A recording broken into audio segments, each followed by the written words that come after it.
ഈശോ മിശിഹായ്ക്ക് സ്തുതിയായിരിക്കട്ടെ. പരിശുദ്ധ കന്യകമറിയത്തോടൊപ്പം 365 ദിവസം നമുക്ക് ഒരുമിച്ച് യാത്ര ചെയ്യാം. ജനുവരി 1 മേഘകന്യക.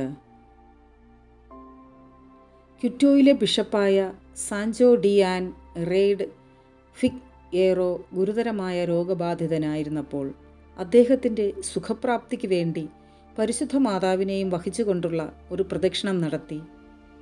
1696 ഡിസംബർ 30 പ്രദക്ഷിണം പള്ളിയിലെത്തിയപ്പോൾ പിതാവിനും പുത്രനും ചൊല്ലുന്നതിൻ്റെ അടയാളമായി പള്ളിമണികൾ അടിച്ചു. അതിരൂപതയിലെ റെക്കോർഡുകൾ അനുസരിച്ച് ആദ്യം ദേവാലയത്തിലെ പുരോഹിതനായ സോൺ ജോസൈ ഡി ഉല്ലോയും കൂടെയുണ്ടായിരുന്ന എല്ലാവരും ഗാബുളോയുടെയും ക്യൂൻചിയുടെയും ബലിപീഠത്തിൻ്റെ ഇടയിലായി.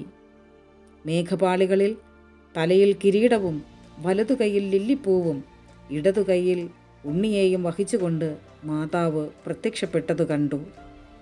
പിന്നീട് ബിഷപ്പിൻ്റെ അസുഖം ഭേദമാവുകയും പൂർണ്ണമായി സുഖം പ്രാപിക്കുകയും ചെയ്തപ്പോൾ മേഘപാളിയിലെ മാതാവിനോടുള്ള ഭക്തി അധികാരപ്പെടുത്തുകയും ക്വിറ്റോ കത്തീഡ്രലിൽ ഒരു ബലിപീഠം മാതാവിന് വേണ്ടി സ്ഥാപിക്കുകയും ചെയ്തു. എന്നെ ശ്രവിച്ചു കൊണ്ടിരിക്കുന്ന എല്ലാവരെയും പരിശുദ്ധ അമ്മയുടെ തൃക്കൈകളിൽ സമർപ്പിച്ച് ഞാൻ പ്രാർത്ഥിക്കുന്നു. Ave Maria.